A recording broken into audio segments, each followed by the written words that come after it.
Hi hello friends, ಎಲ್ಲರೂ ಹೇಗಿದ್ದೀರಾ? ಎಲ್ಲರೂ ಚೆನ್ನಾಗಿದ್ದೀರಾ ಅಂತ ಭಾವಿಸ್ತೀನಿ. Welcome back to my channel. ನಾವೀಗ ಎಲ್ಲಿಗೆ ಬಂದಿದ್ದೀವಪ್ಪ ಅಂತಂದರೆ ಚಿಕ್ಕನಹಳ್ಳಿಗೆ ಬಂದಿದ್ದೀವಿ. ನಾವಿಲ್ಲಿ ಮುನೇಶ್ವರ ಮಾಡೋದ್ರಿಂದ ಹಿಂದಿನ ದಿವಸನೇ ಬಂದು ಕ್ಲೀನ್ ಮಾಡ್ಕೊತೀವಿ. ಯಾಕಪ್ಪ ಅಂತಂದರೆ ಇದು ನೀಲಗಿರಿ ತೋಪಲ್ಲಿದೆ. ಇಲ್ಲಿ ಯಾರು ಕೂಡ ಏನೂ ಕ್ಲೀನ್ ಮಾಡೋದಿಲ್ಲ, ನಾವೇ ಬಂದು ಇಲ್ಲಿ ಕ್ಲೀನ್ ಮಾಡ್ಕೊಬೇಕಾಗುತ್ತೆ. ಅದಕ್ಕಾಗಿ ಹಿಂದಿನ ದಿವಸನೇ ಬರ್ತೀವಿ. ನಾವು ಟ್ಯೂಸ್ಡೇ ಮಾಡೋದ್ರಿಂದ ಸಂಡೇನೇ ಬರ್ತೀವಿ. ಬಿಕಾಸ್ ನೆಕ್ಸ್ಟ್ ದಿವಸ ಅಂದರೆ ನಾವೆಲ್ಲ ರೆಡಿ ಮಾಡ್ಕೊಳ್ಲಿಕ್ಕೆ ಸರಿ ಹೋಗುತ್ತೆ. ಇಲ್ಲೇ ಬಂದು ಅಡುಗೆ ಮಾಡ್ಕೊಳೋದ್ರಿಂದ ಎಲ್ಲನೂ ರೆಡಿ ಮಾಡ್ಕೊಬೇಕಲ್ವ. ಅದಕ್ಕೇ ಸಂಡೇ ಬಂದು ಎಲ್ಲ ಕ್ಲೀನ್ ಮಾಡಿಕೊಂಡು ಮಂಡೇ ಎಲ್ಲ ರೆಡಿ ಮಾಡಿಕೊಂಡು ಇಲ್ಲಿಗೆ ಏನು ತರಬೇಕು, ಎಲ್ಲ ವ್ಯವಸ್ಥೆ ಏನೇನು ಮಾಡ್ಕೊಬೇಕು ಎಲ್ಲ ನೋಡಿಕೊಂಡು ಮಂಡೇ ಅದನ್ನೆಲ್ಲ ರೆಡಿ ಮಾಡಿಕೊಂಡು ಟ್ಯೂಸ್ಡೇ ಇಲ್ಲಿಗೆ ಬರ್ತೀವಿ. ನೋಡಿ, ಈ ಥರ ಫುಲ್ಲು ನೀಲಗಿರಿ ತೋಪಲ್ಲಿ ಈಗ ಮರಗಳೆಲ್ಲ ಕಟ್ ಮಾಡಿಬಿಟ್ಟಿದ್ದಾರೆ. ಕಟ್ ಮಾಡಿರೋ ಕಾರಣ ಫುಲ್ ಈ ಥರ ಬಯಲಿದೆ. ಮುಂಚೆ ಆಗಿದ್ದಿದ್ರೆ ಆ ಮರಗಳು ಏನು ಇರ್ತಾಯಿತ್ತೋ ಆ ಮರಗಳು ಇದಕ್ಕೆ ಟಾರ್ಪಲ್ಲೆಲ್ಲ ಕಟ್ಟಿ ಸೈಡಿಗೆಲ್ಲನೂ ಅಥವಾ ಮೇಲ್ಗಡೆ ಬಿಸಿಲಿಗೆ ಎಲ್ಲನೂ ಮಾಡ್ಕೊತಾ ಇದ್ವಿ. ಬಟ್ ಈಗ ಫುಲ್ ಮರ ಎಲ್ಲ ಕಟ್ ಮಾಡಿರೋದ್ರಿಂದ ಫುಲ್ಲು ಖಾಲಿ ಜಾಗ ಬಯಲು ಈ ಥರ ಇದೆ. ಅದಕ್ಕೆ ಈ ಸತಿ ಶಾಮಿಯಾನದವ್ರಿಗೆ ಹೇಳಿ ಶಾಮಿಯಾನ ಹಾಕೋಕ್ಕೆ ವ್ಯವಸ್ಥೆ ಮಾಡಬೇಕಾಗಿತ್ತು. ಇಲ್ಲ ಅಂತಂದಿದ್ರೆ ನಾವೇ ತಾರ್ಪಲೆಲ್ಲ ಕಟ್ಟಿ ಎಲ್ಲ ಮಾಡಿ ಎಲ್ಲ ಅಂದರೆ ಸಂಡೇನೇ ಎಲ್ಲ ರೆಡಿ ಮಾಡಿಟ್ಟು ಹೋಗಬೇಕಿತ್ತು. ಟ್ಯೂಸ್ಡೇ ಬಂದು ನಾವು ಆ ಬೊಂಬುಗಳು ನಾವು ಏನು ಕಟ್ಟಿರ್ತೀವಿ ಅದಕ್ಕೆ ತಾರ್ಪಲ್ ಹಾಕ್ಕೊಂಡು ಎಲ್ಲ ಮಾಡ್ಕೊಬೋದಾಗಿತ್ತು. ಬಟ್ ಈಗ ಕಟ್ಟಲಿಕ್ಕೆ ಎಲ್ಲಿ ಯಾವ ಮರನೂ ಇಲ್ಲ, ಏನೂ ಇಲ್ಲ, ಜಾಗ ಇಲ್ಲದೆ ಇರೋ ಕಾರಣ ಈ ಸತಿ ಶಾಮಿಯಾನಾಗೆ ವ್ಯವಸ್ಥೆ ಮಾಡಬೇಕಾಗಿತ್ತು. ಮತ್ತು ನೋಡಿ, ಇದು ಫುಲ್ಲು ಜಾಗ ಏನಿದೆ ಇದನ್ನಿಷ್ಟೂ ಕ್ಲೀನ್ ಮಾಡ್ಕೊಬೇಕು. ಬಿಕಾಸ್ ಇಲ್ಲಿ ಮರಗಳು ಕಟ್ ಮಾಡೋದ್ರಿಂದ ಸೌದೆಗಳು ನೋಡಿ, ಅದೇ ಜಾಗ ಅಲ್ಲಿ ಏನು ಚಿಕ್ಕದಾಗಿ ಗುಡಿ ಕಾಣಿಸ್ತಾ ಇದೆ ಅಲ್ಲೇ ನಾವು ಮುನೇಶ್ವರ ಮಾಡೋದು. ಈ ಥರ ಫುಲ್ಲು ಎಲೆಗಳು, ಕಡ್ಡಿಗಳು, ಮರ ಕಟ್ ಮಾಡಿರೋ ಸೌದೆಗಳು ಎಲ್ಲ ಅಲ್ಲೇ ಬಿಟ್ಟಿರೋದ್ರಿಂದ ನಾವು ಅದನ್ನೆಲ್ಲ ಕ್ಲೀನ್ ಮಾಡ್ಕೊಳ್ಲೇಬೇಕು. ಯಾಕೆಂದರೆ ನಾವು ಇಲ್ಲಿ ಅಡುಗೆ ಮಾಡೋದ್ರಿಂದ ಕ್ಲೀನ್ ಮಾಡಿಕೊಂಡು ಎಲ್ಲ ಅಡುಗೆ ಮಾಡಬೇಕಾಗತ್ತೆ. ಅದಕ್ಕೋಸ್ಕರ ಎಲ್ಲ ಸಂಡೇನೇ ಬಂದು ಕ್ಲೀನ್ ಮಾಡ್ಕೊತೀವಿ. ನೋಡಿ, ಈ ಥರ ಇದೆ. ಇದನ್ನಿಷ್ಟೂ ಎಲ್ಲ ಕ್ಲೀನ್ ಮಾಡ್ಕೊಬೇಕೀಗ. ಮುನೇಶ್ವರ ಸ್ವಾಮಿ ಅತ್ಯಂತ ಶಕ್ತಿಯುತವಾದ ಗ್ರಾಮದೇವರು. ಪುರಾತನ ಕಾಲದಲ್ಲಿ ಹೇಳಬೇಕು ಅಂತಂದರೆ ಶಿವನ ಮಾವ ದಕ್ಷ ಪ್ರಜಾಪತಿಯು ನಡೆಸುತ್ತಿದ್ದ ಯಜ್ಞದಲ್ಲಿ ಶಿವನನ್ನು ಮತ್ತು ಅವರ ಬಳಗದವರನ್ನು ಹೊರತುಪಡಿಸಿ ಎಲ್ಲ ದೇವಾನುದೇವತೆಗಳನ್ನ ಕರೆದಿದ್ರಂತೆ. ಇದರಿಂದ ಶಿವ ಕೋಪಗೊಂಡು ಶಿವನ ಮಡದಿ ಸತೀದೇವಿನೂ ಕೂಡ ಕರೆದಿರಲ್ವಂತೆ. ಶಿವನ ಮಾತು ತಿರಸ್ಕರಿಸಿ ಸತೀದೇವಿ ಅಲ್ಲಿಗೆ ಹೋಗ್ತಾರಂತೆ. ಆದರೆ ಅಲ್ಲಿ ಸತೀದೇವಿಗೆ ಯಾರೂ ಕೂಡ ಗೌರವಿಸೋದಿಲ್ಲ. ಬದಲಾಗಿ ದಕ್ಷ ಪ್ರಜಾಪತಿ ಶಿವನನ್ನು ನಿಂದಿಸ್ತಾರೆ. ಇದು ಸತೀದೇವಿಗೆ ದೊಡ್ಡ ಅವಮಾನ. ಶಿವನ ಮಾತು ಮೀರಿ ಇಲ್ಲಿಗೆ ಬಂದಿರೋದ್ರಿಂದ ಸತೀದೇವಿಗೆ ಶಿವನ ಮುಖ ನೋಡಲು ಭಯ ಆಗುತ್ತಂತೆ.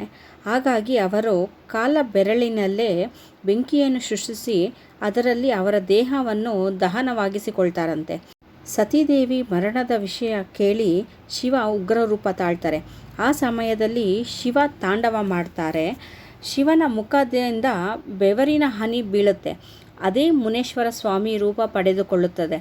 ಸತೀದೇವಿ ಮರಣದ ನಂತರ ಶಿವ ಖಿನ್ನತೆಗೆ ಒಳಗಾಗ್ತಾರೆ. ಯಾವುದರ ಬಗ್ಗೆ ಯೋಚಿಸುವುದಿಲ್ಲ, ಅವರ ಬಗ್ಗೆ ಯೋಚಿಸದ ಸ್ಥಿತಿಗೆ ತಲುಪ್ತಾರಂತೆ.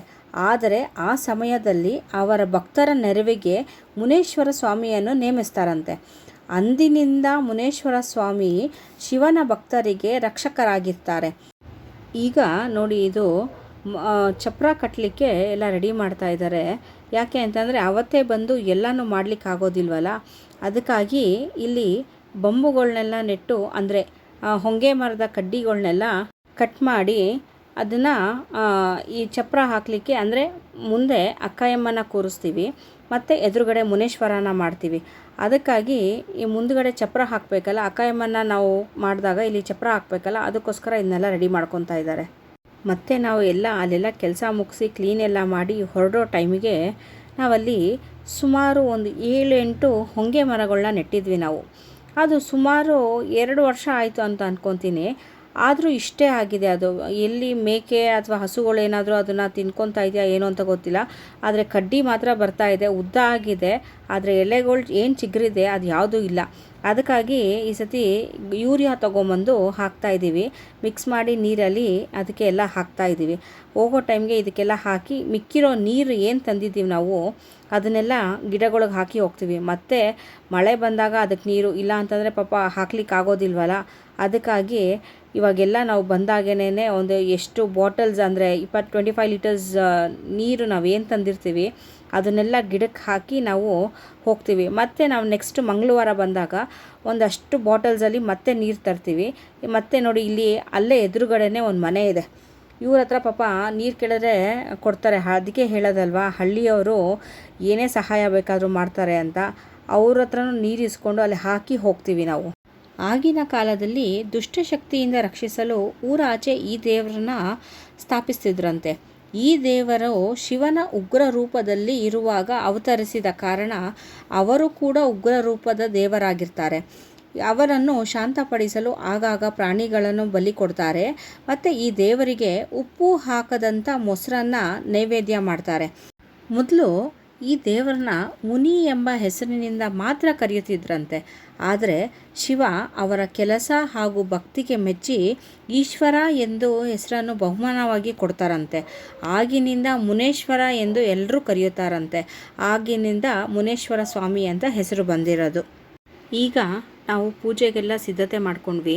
ಅದೇ ನಾನು ಹೇಳಿದ್ನಲ್ಲ, ಇಲ್ಲಿ ಮುನೇಶ್ವರ ಸ್ವಾಮಿಗೆಲ್ಲ ರೆಡಿ ಮಾಡಿಕೊಂಡು ಅಕ್ಕ ಎಮ್ಮಂಗೆಲ್ಲ ಚಪ್ರ ಹಾಕಿ ಹಂಗೆ ಹೊಂಗೆ ಮರದ ಮರ ಏನಿರುತ್ತೆ ಅದರದೆಲ್ಲ ಕಟ್ ಮಾಡಿಕೊಂಡು ಅಲ್ಲೆಲ್ಲ ಚಪ್ರ ಹಾಕಿ ಎಲ್ಲ ಮುಗಿಸ್ಕೊಂಡು ಫಸ್ಟು ಅಕ್ಕ ಎಮ್ಮಗೆ ಪೂಜೆ ಮಾಡಬೇಕು. ಇಲ್ಲಿ ಪೂಜೆ ಮಾಡಿದ ನಂತರ ಮುನೇಶ್ವರ ಸ್ವಾಮಿಗೆ ಪೂಜೆ ಮಾಡ್ತೀವಿ. ಯಾಕೆ ಅಂತಂದರೆ ಇಲ್ಲಿ ಬಳಸಿದ ಸಾಮಗ್ರಿಗಳು, ಪೂಜೆ ಸಾಮಗ್ರಿಗಳನ್ನ ಅಲ್ಲಿ ಬಳಸಬಾರ್ದಂತೆ.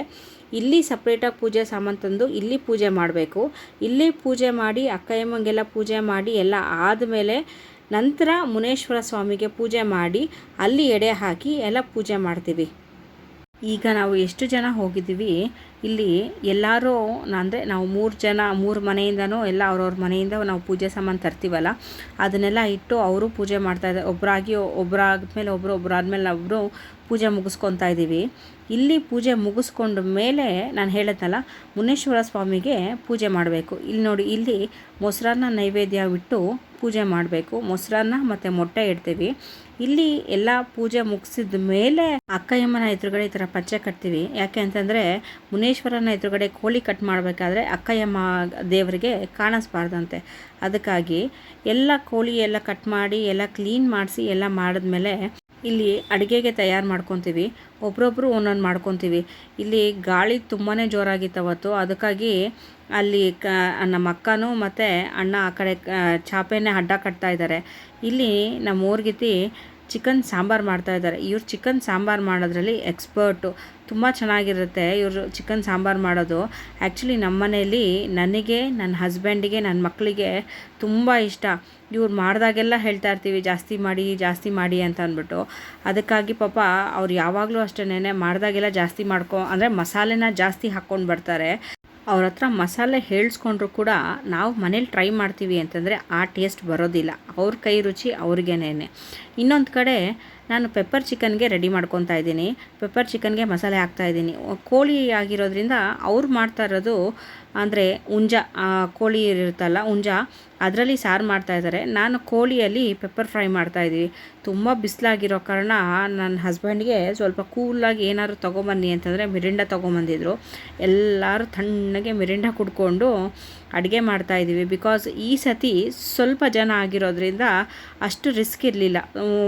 ಅಂದರೆ ಪ್ರತಿ ಸತಿ ಹೋಗ್ಬೇಕಾದ್ರೂ ಜನ ಜಾಸ್ತಿ ಇರೋರು, ಈ ಸತಿ ಎಲ್ಲ ಕಮ್ಮಿ ಆಗಿಬಿಟ್ಟಿದ್ದಾರೆ ಜನ. ಅದಕ್ಕಾಗಿ ನಾವೇ ಇರೋದ್ರಿಂದ ಅಷ್ಟು ಟೆನ್ಷನ್ ಇಲ್ಲ, ಆರಾಮಾಗಿ ಮಾಡ್ಕೊತಾ ಇದ್ದೀವಿ. ಒಂದು ಕಡೆ ಅವರು ಸಾಂಬಾರು ಮಾಡ್ಕೊಂಡಿದ್ದಾರೆ, ಅಂದರೆ ಮಸಾಲೆ ಎಲ್ಲ ಮನೆಯಲ್ಲೇ ಮಾಡ್ಕೊಂಬರ್ತಾರೆ ಅವರು. ಇಲ್ಲಿ ಪೆಪ್ಪರ್ ಚಿಕನ್ಗೆ ಅದೆಲ್ಲ ಏನು ಕಟ್ ಮಾಡಿ ಹಾಕೋದಲ್ವ, ಸೊ ಅಲ್ಲೇ ನಾನು ಮನೆಯಿಂದ ಜಿಂಜರ್ ಗಾರ್ಲಿಕ್ ಪೇಸ್ಟ್ ಏನಿರುತ್ತೆ ಎಲ್ಲನೂ ತೊಗೊಂಡು ಹೋಗಿರ್ತೀನಿ. ಪೇಸ್ಟ್ ಮಾಡಿಕೊಂಡು ಅಲ್ಲಿ ಮಾತ್ರ ಈರುಳ್ಳಿ ಮತ್ತು ಬೆಳ್ಳುಳ್ಳಿ ಜಜ್ಕೊಳೋದಾಗಲಿ ಏನಿದೆ ಅದನ್ನೆಲ್ಲ ಅಲ್ಲೇ ನಮ್ಮ ಮನೆಯವ್ರ ಕೋಳಿ ಕಟ್ ಮಾಡ್ಕೊಂಬರೋಷ್ಟರಲ್ಲಿ ಅದನ್ನು ಅಲ್ಲೇ ಕಟ್ ಮಾಡಿಕೊಂಡು ಎಲ್ಲ ರೆಡಿ ಮಾಡಿಕೊಂಡು ಅಲ್ಲೇ ಮಾಡ್ಕೊತೀವಿ. ಸೊ ಚಿಕನ್ ಫ್ರೈ ಮತ್ತು ಸಾಂಬಾರು ಮತ್ತು ಇನ್ನೊಂದು ಕಡೆ ಮುದ್ದೆ ಎಲ್ಲ ರೆಡಿಯಾಗಿದೆ. ಸೊ ಫ್ರೆಂಡ್ಸ್, ಇಲ್ಲಿಗೆ ನನ್ನ ವ್ಲಾಗ್ನ ಮುಗಿಸ್ತೀನಿ. ಯಾರಿಗೆಲ್ಲ ನನ್ನ ವಿಡಿಯೋ ಇಷ್ಟ ಆಗಿದೆ ಅಥವಾ ನನಗೆ ತಿಳಿದಿರೋಷ್ಟು ಇನ್ಫಾರ್ಮೇಷನ್ನ ಕೊಟ್ಟಿದ್ದೀನಿ, ಯಾರಿಗೆಲ್ಲ ಇಷ್ಟ ಆಗಿದೆ ಲೈಕ್ ಮಾಡಿ, ಶೇರ್ ಮಾಡಿ, ಸಬ್ಸ್ಕ್ರೈಬ್ ಮಾಡಿ, ಪಕ್ಕದಲ್ಲಿರೋ ಬೆಲ್ ಐಕಾನ್ನ ಪ್ರೆಸ್ ಮಾಡಿ. ಸೊ ನಾನು ಹಾಕೋ ಎಲ್ಲ ವೀಡಿಯೋಸು ನಿಮಗೆ ನೋಟಿಫಿಕೇಷನ್ಸ್ ಬರುತ್ತೆ. Thank you, love you all, thanks for watching.